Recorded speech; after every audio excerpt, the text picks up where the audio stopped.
Hello again everyone, and welcome back to the North Downs Way. Joined by Luke from the Real Travelling Amigos again. Howdy diddly. This one is special. It's the final section of the MAINLINE route, Etchinghill to Dover, 12 miles, and we're starting from the big radio transmitter tower just above Etchinghill where we finished the last section. So this one's going to be pretty special. We're going to aim to try and camp on the cliffs overlooking the sea at Abbots Cliff near Folkestone, near sort of Capella Firm. We've actually stashed some water, our booze, a bit of food and just extra things so we can go a bit lighter on this one, because we've got a couple of steep climbs right near the start and we just want to enjoy this one, so we're going a bit lighter. I've got my Terran Over Laser Competition 110. I was going to take the Wild Country Helm 110 out with me, as that was the first shelter I used on the first section of the North Downs Way, and I thought we'd only be fitting to finish with it. But then of course Luke reminded me that it is the best part of 2 kilos, and the Terran Over Laser Comp is the best part of 1 kilo, so no brainer really. So anyway, what shelter have you got, Luke? I've just come back out with the trusty old Vango Soul 100 again. Good. Just trying to, the wind on top of the cliffs might not be good, so I thought an enclosed shelter would be best. Yeah, I think, tents on top there in case the wind picks up. I mean, it's windy here already, so hopefully you can hear me with the microphone in. But once we're on the cliff edge, it's going to be probably quite windy. You never know, it could be really nice. There's loads of history on this section. This section is incredible. We're going to be camping sort of either near one of the big sound mirrors, or like the gun batteries, the observation posts from the war that are along the cliff top. There's Caesar's Camp, which is like a giant hill where I think there was maybe a castle or something, but it kind of looks like a hill form that overlooks Folkestone. We're going to see the White Horse of Folkestone, I believe it's called. Yeah. Chalk horse hill figure. It's going to be loads of stuff. The Battle of Britain Memorial. There's just going to be so much stuff. This section is going to be incredible. Full of history. Yeah, what a way to finish the North Downs Way mainline route. We're currently in the middle of like a military training zone, so we've got to get a move on quickly, just in case they start shooting. I don't think there's anyone about at the moment. No, it might be camoed up. Yeah, we could get picked off by a sniper or something. Just there that we can't see because they're camouflaged up. They're so camouflaged, yeah. Anyways, right, so we get a shift on for the final time on the North Downs Way mainline route. Enough talking, let's get walking! Whoop whoop! This section of the North Downs Way is so utterly spectacular and full of interest that even if you have chosen to go via Canterbury, you should try to find time to walk at least this part of the southern route. We start almost immediately with a long steep climb, but the going is then fairly level for most of the way to Dover, though with a sting or two in the tail. The first half follows the top of the escarpment with a bird's eye view over the Channel Tunnel terminal towards Folkestone and the English Channel, which we reach beside the inspirational and thought-provoking Battle of Britain Memorial. A cliff path takes us to the outskirts of Dover and over the narrow ridge of Shakespeare Cliff, but a final diversion from the coast takes us over the Western Heights for a last grandstand view encompassing the bustling harbour, the mighty castle and the brooding redoubt. On this section we will be walking through the territory of the White Cliffs Countryside Partnership, consisting of 14 organisations including Dover and Shepway District Councils and Kent County Council, which was set up in 1989 to conserve and enhance the coastline between Dungeness and Sandwich and the countryside behind it. Much of the work has been supported and financed by Eurotunnel, the company that operates the Channel Tunnel. The North Downs Way runs side by side with the Saxon Shore Way for the whole of this section and shares its route with the Elm Valley Walk for the first 550 yards. The Elm Valley Railway, opened in 1887 for the South Eastern Railway, used to run between Folkestone and Canterbury West. During the Second World War, it was closed to passenger traffic and served as a carriageway for an enormous railway-mounted gun nicknamed the Bosch Buster. After the war, traffic declined and the line was closed in 1947. There is a museum of relics from the line at Pier, passed on the link with Newington.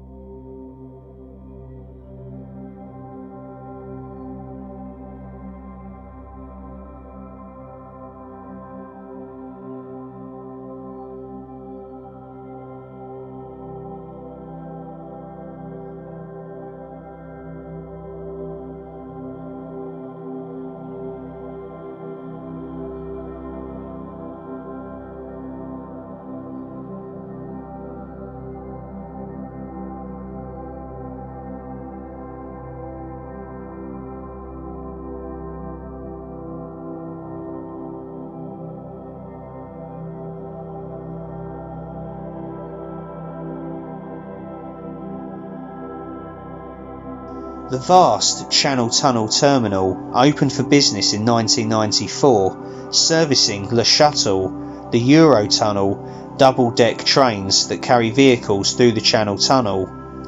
There had been several previous proposals to link England and France beneath the Channel, the first being in 1802, and a start was actually made in 1881 but abandoned the following year.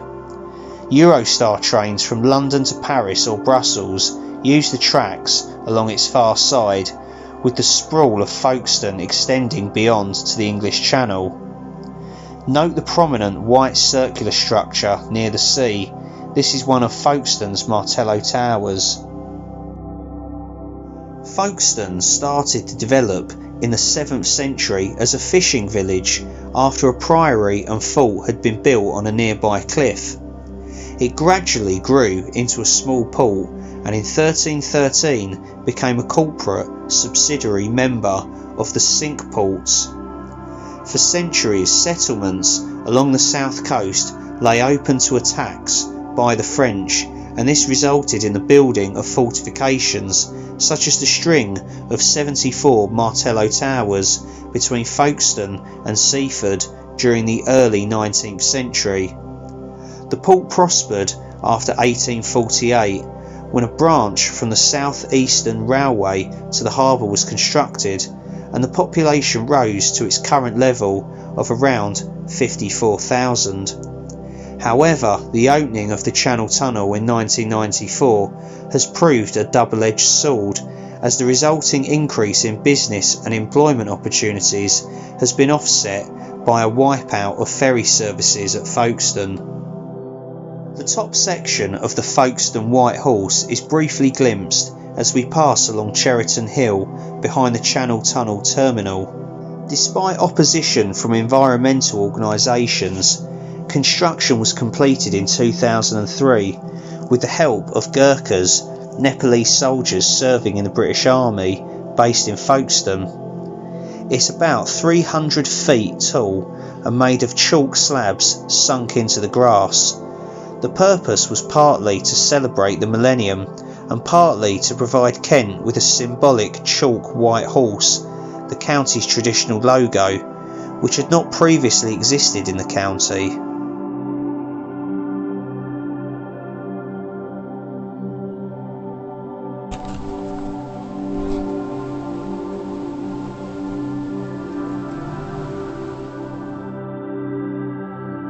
Castle Hill is the location of a Norman castle that was built to subdue the local Saxon population, probably in the 1140s. Access was via a causeway on the east side, which we will follow as we leave the castle along the North Downs Way. A lower ditch was built in 1940 to serve as a tank trap during the Second World War. Although the site is shown on maps as Caesar's camp, there was no known occupation by the Romans. From the top we have a bird's eye view of trains emerging from and entering the Channel Tunnel, Eurostar on the left, Le Shuttle on the right.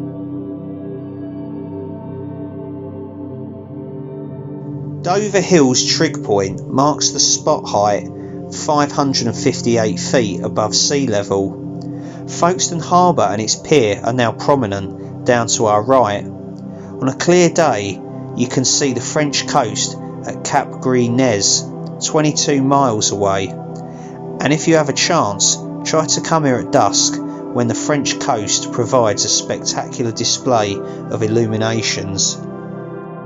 The Battle of Britain Memorial commemorates the bravery of nearly 3,000 aircrew of Fighter Command who took part in the Battle of Britain between the 10th of July and the 31st of October 1940, stopping Hitler's planned invasion. Over 500 died during or soon after the battle, inspiring Winston Churchill's famous words, "Never in the field of human conflict was so much owed by so many to so few." The attractively laid out memorial was opened by Her Majesty Queen Elizabeth, the Queen Mother, in 1993 and was attended by the man who inspired it, Wing Commander Geoffrey Page. The site has a cafeteria, shop and toilets in its graceful wing building, opened by Her Majesty the Queen in 2015.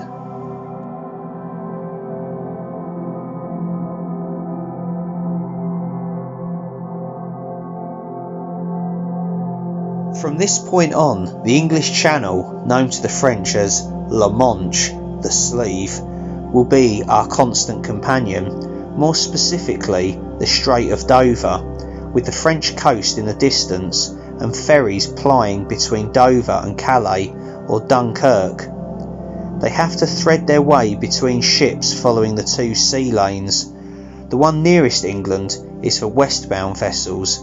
Occasionally, one turns out to be a floating palace of a cruise ship heading for Dover. It is fascinating to think that in past millennia Britain was joined to Europe and the Channel did not exist. Then a series of ice ages and a catastrophic flood caused water from both the North Sea and the Atlantic Ocean to punch through the unbroken chalk hills. The resulting cliffs have been steadily worn away by erosion, a process that continues until this day, and in places we can clearly see how far back from the shoreline they have receded. Folkestone Warren has been the location of many landslips, as can easily be seen from our vantage point on top of the cliff. One such slip occurred here on the 19th of December 1915, when it carried away the undercliff that supported the railway line. Fortunately, a watchman stopped a train shortly before it arrived there. There was a railway station here intermittently, but the last one closed for passenger traffic in 1939. The construction of substantial sea defences should stabilise the land, supporting the railway for now. Folkestone Warren has been designated a country park, a nature reserve and a site of special scientific interest because of its geological interest and the unusual wildlife it supports. It's about 7 PM now and we've literally passed 2 pubs that are shut down, or one looks like it could be a traveller's site, and we're hoping to try and fill up our water bottles there. No chance. So in the stash, which is literally just up here, it's literally a few metres away, that we stashed near the start of Abbots Cliff, I've probably got about maybe a litre, maybe 750ml, but it's not going to be enough, so we're going to have to knock on someone's door, which isn't ideal, but you kind of don't like to disturb people, especially right now, like with, you know, with the C word and that, and I think people don't really want you knocking on their door and giving you water bottles to fill up and stuff, you know, touching stuff and all that, but like, our bollocks to it. We need water. We're good to go. We've got everything we need, like food and stuff in the rucksacks, and then we've got booze, a bit of water, and some extra drinks and stuff in the stash bag that's literally just up here. There's a real inspired idea. That my idea. I'd like to just acknowledge that one. This whole section has been amazing. The whole of the North Downs Way has been amazing, but this section has been something else. But this last bit into Dover is going to be brilliant. It's going to be banging. So we were here earlier. Look at this. That's the North Downs Way. Look, there's a little sign, and this is where we stashed it. Absolutely brilliant. Oh. Round the back there, next to some rubbish. Thank you very much. This is ours. And oh yes! Look at all of that. It's like finding like a suitcase of money, isn't it? I've just knocked on the door of the Abbots Cliff Lodge, and very kind people there filled up our water bottles for us. So we've got a 2 litre Coke bottle full up. We've got one of my litre Nalgene water bottles filled up. Luke's GoPro Mizu metal fancy bottle full up. Heavy duty. Heavy duty thing. You could literally probably stop a bomb with that thing, or you could just throw it at someone and kill them. You could use it as a cornerstone on a building. And then I had some water left over in that, so I just poured it into the Nalgene one. So we have got I've got 4 litres of water, loads of alcohol, and also some fizzy drinks in there. Anyway, whatever, we have got seriously shitloads of water. So yeah, cheers Abbots Cliff Lodge. We're heading off that way behind Luke up to Abbots Cliff. So this is the little observation post that we were thinking of sitting in out of the wind. And it's perfect. Yeah, this is noticeably non-windy.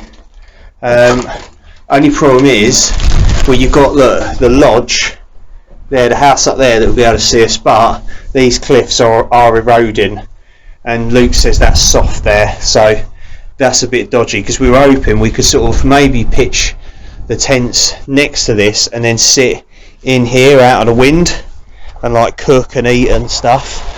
The sound mirror is just there, so it's a bit grainy. It is 7:15 now, it's getting dark. So have a look at the sound mirror, yeah, so we're going to go and have a look at that. Sorry, we're sort of planning this out as I'm filming, but you know, and you'll get to see more of this in the daylight. But how cool is this? This is a pretty cool place to camp for the night. And then look, you can see up on the cliff there, that little observation post where we were. So we could sit out of the wind there and eat. I mean, it's not too bad here really, but I think this is definitely the more sensible place to camp for the night.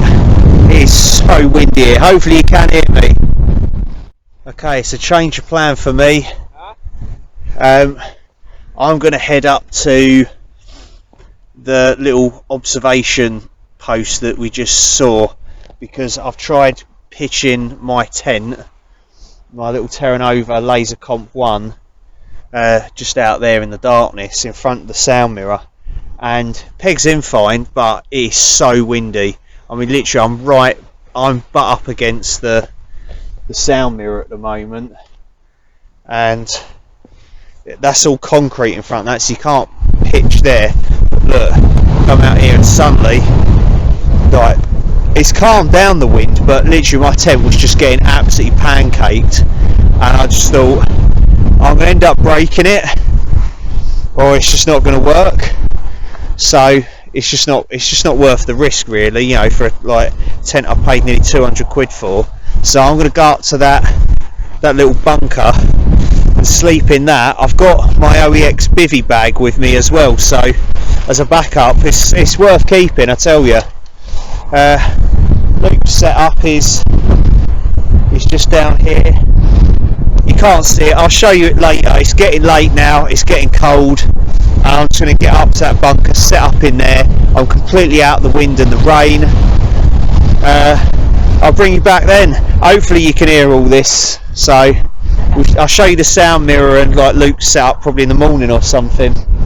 But he's sort of got his set up. It's a bit windy. He's not expecting a great night's sleep, but hey ho, should be alright. Yeah, no, there's no way I was pitching mine in it. It is just ridiculous. Right, I've got to grab the stash bag, and Luke's going to come up there and cook and eat his dinner up there with me, and we'll have a couple of drinks up there in the little observation block thing. Right then, so I'm back at the little observation post thingy bob. At the World War II Inn. World War II Inn. And cleared some glass out, but I swear this wet patch here wasn't here when we came up here first. It absolutely stinks of piss. Half hour ago, I swear some dirty bastard has come up here and pissed up the back of that and gone. It stinks, absolutely reeks of piss. You know it's piss, right? So I'm having a load of luck at the moment with this one. Right, it's about 8:30, coming up to 9 o'clock now, and you can just see in the darkness there my little Terra Nova laser competition 110 being battered by the wind. With between the two of us managed to sort of get it set up. It's standing. I've got the sleeping stuff in there. I've got my OEX Bush Pro bivvy in there with all the sleeping gear inside, so that if it breaks or collapses in the night, the tent, I can basically grab the bivvy stuff and come and sit in here, or sleep in here rather, in the piss shelter. There's the big puddle of piss that we're sat right next to. Trust me, the smell is awful. Lovely views out there. We are out of the wind in here, which is good. Luke's tucked round the corner here. I think this big pillar was like maybe a searchlight, or I don't know what it was. I don't think it was a gun. I think it was a searchlight emplacement, possibly. So Luke's just tucked round there. There he is. Hello. Hello. As we're in Kent, I've got another Duder's Ton Great Cider, Kent to the core. It's Greenhorn Cider. This one's 5.2%. It's from the 2018 season. Duder's Ton is like a local cider company that I've recently got into, and I want to try some more of their ciders out. I had that salted caramel one, which was okay. It was different, but I wouldn't drink it again probably. So tasting notes for the Greenhorn: a lightly sparkling medium cider with crisp and refreshing green apple undertones. As I said, it's 5.2%. It says the appearance is clear pale gold. It smells fresh and appley, as most ciders probably do, and the taste is crisp green apple. At Duder's Ton, we pride ourselves on pressing our own apples grown at Pine Trees Farm, always fermenting them from 100% freshly pressed juice and using wild yeasts to produce cider true to our unique region in the heart of Kent. Duder is believed to have been an 11th century person who set up a farmstead, or a tun, which over hundreds of years became a village, known today as Doddington. The traditional range, uncompromised real cider, always hand-picked and farm-pressed to ensure maximum flavour. Our traditional range uses varieties specially selected and blended to make our farm-grown apples the star of the show. Kent to the core. Right, that's enough talking about it. Let's get drinking it. I'll also show you the other cider that I've got. It's another Lilies cider. Very lovely Candice picked this one out. This one is Cherries and Berries, 4%, lightly sparkled. made in Somerset as always.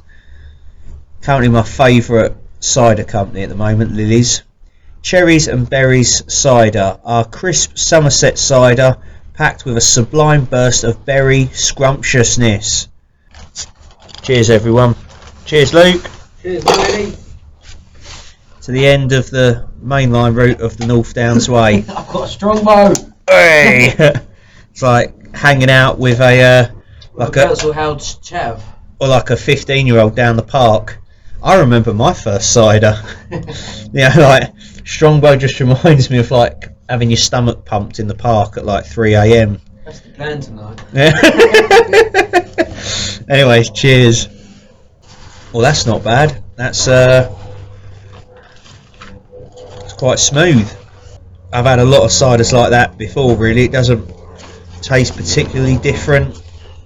It's one of those ciders. If you want a cider to taste like a cider, like none of these fancy flavours, you just want a cider, then you will absolutely love the Greenhorn cider by Duda's Tum. I sort of like a bit more creativity, something a bit unique, you know, but it's still good. If you gave me that and went, that's all you're getting, Tom, otherwise you can piss off, I would drink it. So I'm going to give this a 6.4 out of 10. It's not bad. It's a cider at the end of the day, you know. You give me a cider, I'm not going to complain. Old school Tom Outdoors here. We've got some barbecue beef flavour super noodles. I need to buy more ration packs, that's what it is. And I've got another Boris box of Frey Bentos chicken meatballs in gravy. Nice. I'm going to do a tea in a minute because I just really want a tea. And I'm not going to lie, I feel absolutely shattered after setting that tent up. It was a killer. Oh, and then finally for dessert, we've got 2 slices of lemon drizzle cake, homemade by my dear old mother. Brilliant. That is to celebrate this important. The funny thing stretch. is Tom texted me and said we've got a choice of lemon drizzle, chocolate cake, or carrot cake. No, it's good, wasn't it? And I chose the lemon drizzle, so I had it once on a camp that we had, which I left in the car and it was sweated out overnight. Yeah. And I wanted to taste it in its former glory, so I asked for the lemon drizzle, and Tom's mum made it, so we're gonna have that for dessert. I can't wait. We've got a chocolate cake at home that she made as well, so when I get home, you know I am going to abuse that cake. I'm going to cut a massive bit. I don't give a shit. Can't wait. Anyway, right, let's get eating, let's get drinking. We'll be alright. Cooking is going well. The barbecue super noodles are boiling away there on the Outkick Krakow. Cup of tea done. Next will be the meatballs, and what I'm going to do is I'm going to put it in this little plastic tub that your cake come in. Looking forward to this. Those super noodles, by the way, I've had them for a long time, probably at least a couple of years.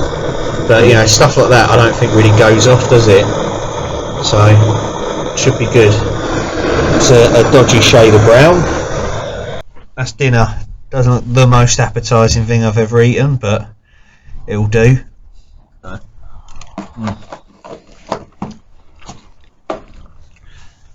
It's alright, but I'm envious of Luke's US MRE that he's just eaten. It was beef tacos. It's one of the best ones going. So it was good. I like. It was good. A cup of tea, which I'm really looking forward to, probably the most actually, and then of course my cider. We're surrounded by all kinds of creatures, like all the little spiders are coming out. There's a grasshopper or a cricket that's somewhere in here. People do a lap to this thing in the middle, don't they? Oh, this concrete cylinder, yeah. And then there was a wasp earlier, which I got rid of. There were some little flies. Just about everything. It's all good. The tent is still standing. Luke's not sure about his at the moment. Can't see it from here, so it might not be there. It's down by the sound mirror, yeah. if it's buggered, then he'll have to borrow my bivvy bag and sleep in here or something. We'll figure out a way. We'll be fine. Or get a hotel. No. Is your name Bear Grylls? So this is where we've been. Just sort of sitting inside this observation post. That's the sea over the cliff edge over there, and I can actually see like loads of lights in the distance. It's not just ships, like a long string of lights. You can't see it on the camera, but with the naked eye you can see it, and I reckon that's France, which is pretty cool. And all the stars are out. It's it's holding up in the wind. The wind's mainly coming from like this side, so it's actually coming from inland out to sea. Yeah, and it's sort of this side that's getting buffeted, especially here. Look, you can kind of see sort of pushing it in a bit, but on this side though it's absolutely fine. And as I say, cliff edges is there, and yeah, and that's how close I am to the observation post. So if it all goes tits up and the tent breaks, or for whatever reason something happens to it in the night, I've got everything ready already in the bivvy bag inside there, so I can literally just clear everything out of that and quickly get in here. And I'll either sort of squeeze in on this ledge here, or I have to sort of go that side or that side. As I said, like the piss stain, look, is round the back there, so I sort of have to sort of sleep either side of that really, but I'd be out of the wind for certain there, and if it rains, you know, as long as the wind's not blowing the rain in on this side, should be alright. So yeah, anyway, I'm gonna have that final cider, try that out, and I'm gonna do a little nighttime tea. There's the rubbish bag. There's a few bits of rubbish around here actually, so I'm gonna pick that stuff up as well, because you know, I don't want people thinking that was us, you know, if they see this video. Oh, before you ask, lemon drizzle cake that my mum made is brilliant. I had one bit already. Best thing I've eaten all day. It's time for the final cider of the evening. The Lilies Cherries and Berries Lightly Sparkle 4% cider. I'm not going to lie, I don't really fancy having another drink right now, but I don't want to carry it with me, so I'm going to have it now. I think I'm going to dedicate this one to Luke, because basically I met Luke doing the North Downs Way. He joined me on part 5, and I couldn't find anyone else to do the section with, and he contacted me saying that was actually quite close to where he lived and he'd be happy to do the section with me. So I took a chance. I went, yeah, go for it. He sort of stuck with me ever since really, and we've ended up doing pretty much the rest of the North Downs Way together, and he's been a fantastic walking companion and camping buddy as well. And you know, we've since formed a really good friendship, and we're, well, I say, apart from finishing this off tomorrow and doing the Canterbury Loop as well of the North Downs Way, we're going to do that as a multiple day hike. It's about 30 miles. Apart from that, we're also looking into doing some more long distance routes and stuff together, hopefully the South Downs Way next year, and who knows, many more. So yeah, this one's for you, mate. Cheers. Been an absolute star on this one. Oh wow. Oh, it's got a really strong cherry taste to it. Blueberries in it, raspberries, judging by the picture, but the cherry taste is unbelievable. It almost reminds me of like a Dr. Pepper, like basically Dr. Pepper cider. This is, as kind of fruit ciders and red berry ciders go, I usually think they're a bit sickly, but this is a really good one. I don't know if it's because I had that Duda's Ton greenhorn cider and that was a bit plain and bland for my liking, and like it just makes this taste better, but this is good. I'm looking forward to drinking that. I can easily drink another cider now if it's that. I'm going to give that, sorry about the poor lighting in here, I'm having to use my head torch. I'm going to give Lilies Cherries and Berries cider an 8.6 out of 10. That's very nice, very good, like strong cherry taste, bit of raspberry, bit of blueberry, maybe some blackcurrant going on in there, but the cherry taste is on point. And I reckon, yeah, it's like a can of Dr. Pepper and a cider collided with each other and created that, and that's probably better than that cola cider I had, actually. That's really good. So yeah, cheers everyone. Cheers Luke.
It's not a bad place to have breakfast, is it? So I'm going to have this Adventure Foods Expedition breakfast. We have to bring it out in the light here. That's a bit better. Yeah, just an expedition breakfast. Cereals with fruits and hazelnuts. Supreme matcha green tea. And because I want to save my powdered drinks, like energy drinks and whatnot, and water flavoured water for walking, I'm having a can of Rio Tropical at 7:30 in the morning. Oh. Apparently it's made with real fruit juice though, so it's like having a glass of orange juice. So I was camped up there where the observation post is, and then Luke was down here in the Van Gogh Soul 100 in front of this big bastard. Oh, it's so windy here. So that's the sound mirror, early form of radar. It was basically rendered inactive and useless by the time radar come along, but it's still a pretty cool remnant of the war, and you can just sort of see the scale really, like Luke's tent and then the size of the sound mirror.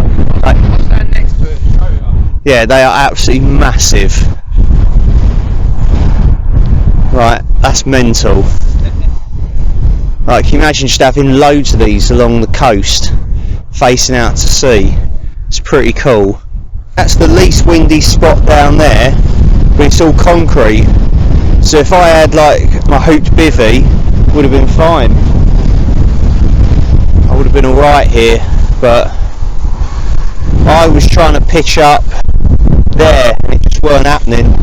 The wind was just coming across here from the cycleway. So round the back, I believe round the back there would have been like a little bunker, like a sort of sub-level bunker or room, where the sound mirror operator would have been receiving the sounds from the microphone in the dish on the front. If you had enemy planes coming over that way, the sound of them approaching would be picked up by a microphone hanging from the middle of the dish, and then of course the kind of radio operator down here would have relayed that information. They would have been able to calculate how far the enemy planes were from land, and they would have been able to scramble fighters to then get them up in the air within about 5 minutes and out over the coast and engage in a dogfight, which is seriously cool. Like, this is Battle of Britain history right here. Yeah, you can see these little steps here, so they would have, I believe, gone round to here somewhere, and I don't know if there's no entrance in there at all. I can't see anything anyway, but I'm pretty sure, yeah, there would have been some kind of small room in there possibly.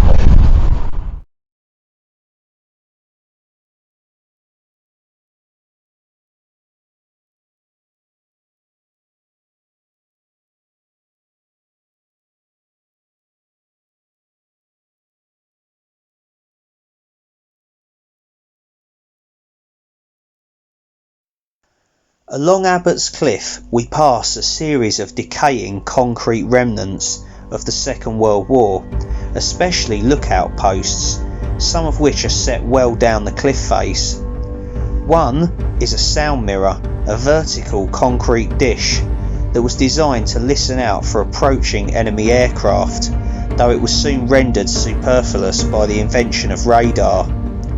A tall grass embankment was there to stop stray bullets from a rifle butts. The circular brick structures are ventilation shafts for the railway tunnel below.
As is obvious from its shape, Samphire Hoe is an artificial piece of land that was constructed out of spoil from the Channel Tunnel, deposited in the sea near Shakespeare Cliff, and has been landscaped to provide a nature reserve owned by Eurotunnel and managed jointly by them and the White Cliffs Countryside Project.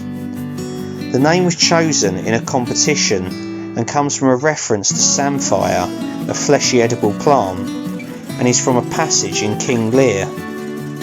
In this instance, a hoe is a piece of land that juts out into the sea, Access is through a 330-yard tunnel.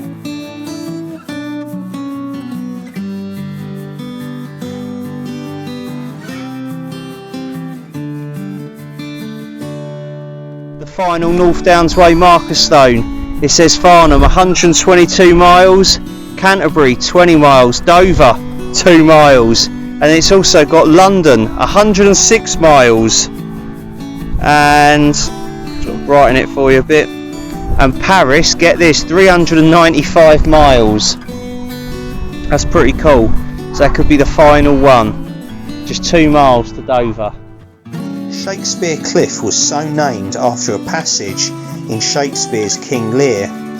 Some of the action takes place around Dover, which the bard probably visited in 1605 while touring with his company of players. The blinded Earl of Gloucester says to his son Edgar, "There is a cliff whose high and bending head looks fearfully in the confined deep," with the intention of throwing himself off. That cliff has been gradually falling away and is now much narrower than it was in Shakespeare's day. So this apparently was intended to be the equivalent of the bench, the North Downs Way seat that we saw on section 1 when I did Farnham to Guildford earlier in the year. Seems like a long time ago. I don't know what's really become of it, like why it's not turned into more. I mean, there's sort of a few butterflies carved on it, flowers and stuff. It's like someone's burnt something on it, but I don't quite know what the shape is meant to be, but strange.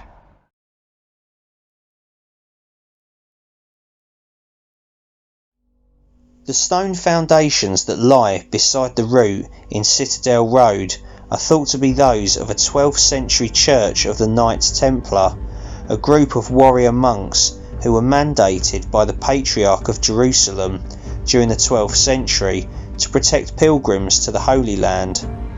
However, after becoming too rich and powerful for their own good, backed by a widespread belief that they guarded the Holy Grail, the Knights were dissolved by Pope Clement V in 1312. Western Heights is the name of both the huge defensive fortifications and the residential district on the west side of Dover. The area has been heavily fortified since Roman times, but the extant structures from Napoleonic days consist mainly of a barracks known as the Grand Shaft and 2 forts, the Drop Redoubt and the Citadel. Completed in 1815, the Citadel became an institution for young offenders in 1957. It is visible from the North Downs Way, but cannot be visited, as it is now the Dover Immigration Removal Centre.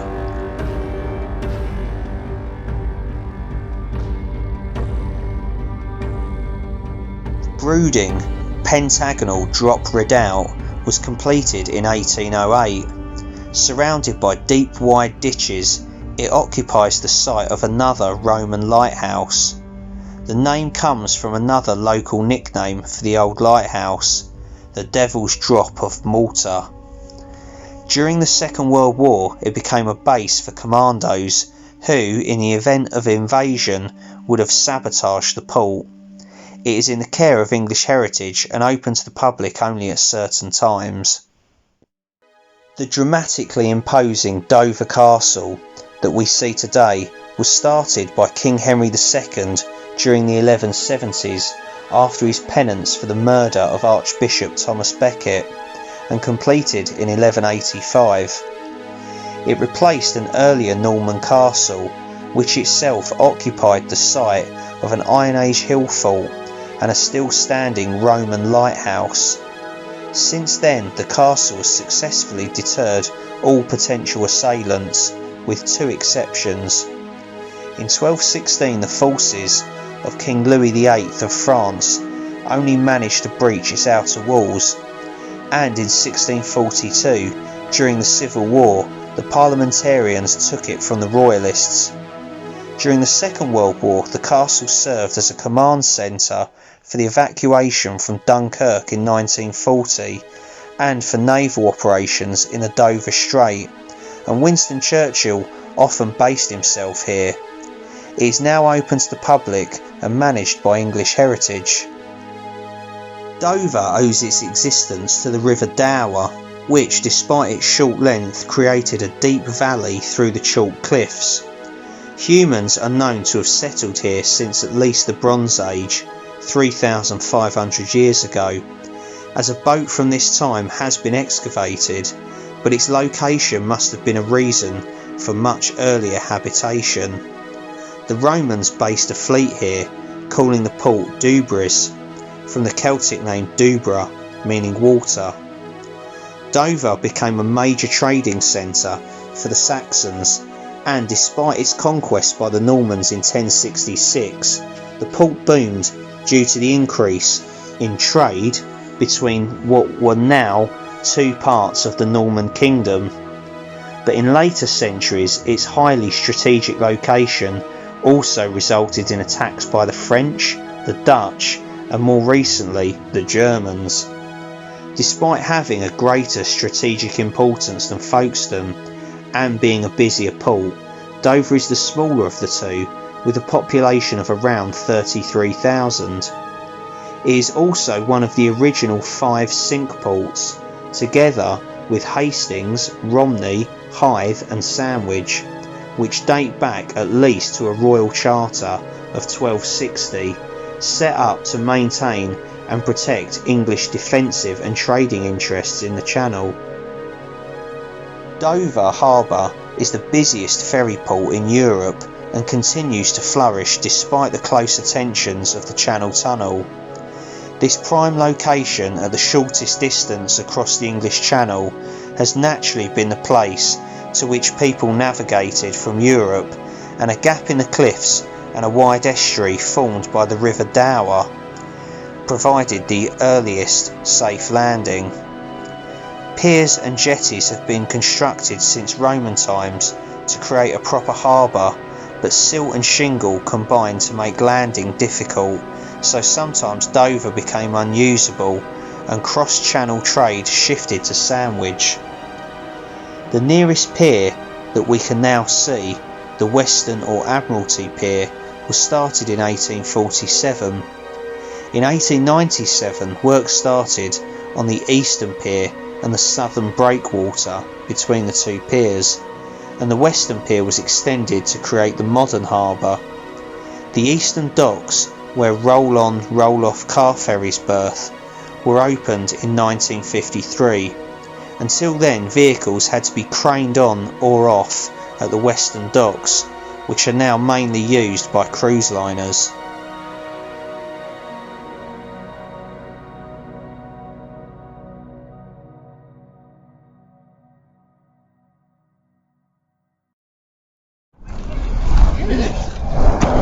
Well done. Cheers, thank you. We've done it, mate. Well done. Absolutely brilliant. Nice.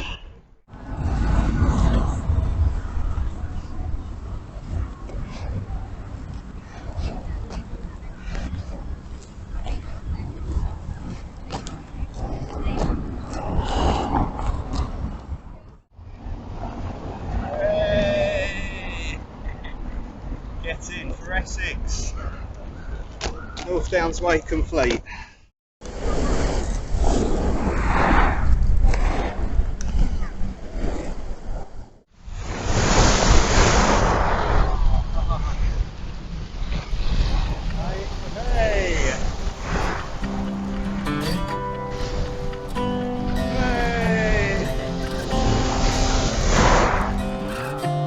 Sad to say, but that is the end of this video, and it's the end of the North Downs Way Part 11, Etchinghill to Dover, and it's the end of the mainline route of the North Downs Way, which is 125 miles.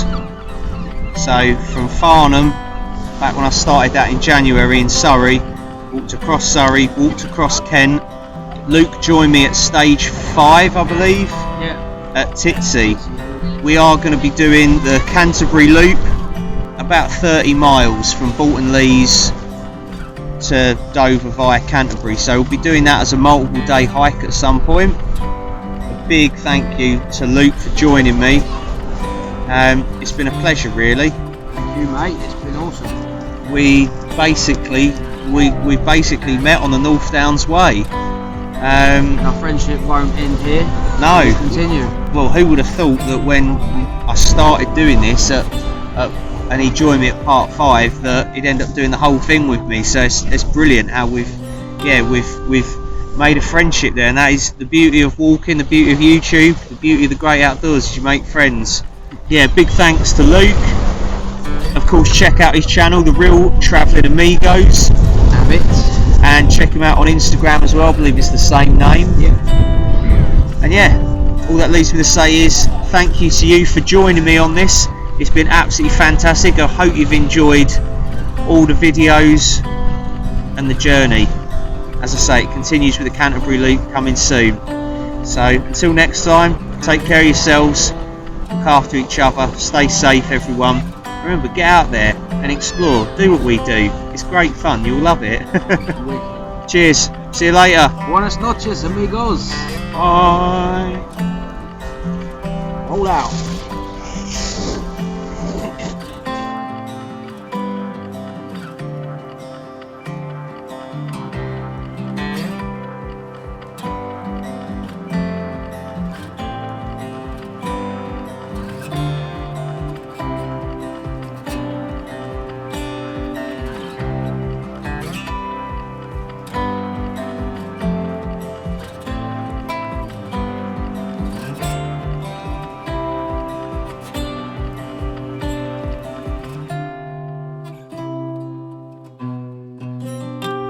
Yo, Adrian!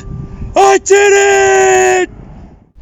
Oh yeah, there's some sunglasses we found. They're actually quite cool. Naughty boy. Why did you go with that? I'd say you look like... are you Bono? You're Bono! You're gonna tell me about the fucking environment and how I should be recycling and giving to the poor? Bono's a twat. Yeah. Anyway. Bono! Bono! How is the edge? Scary! Look, Bono is going close to the edge. Bono, come back! With or without you, but I still haven't found what I'm looking for. What are you looking for, Tom? A really good camping spot.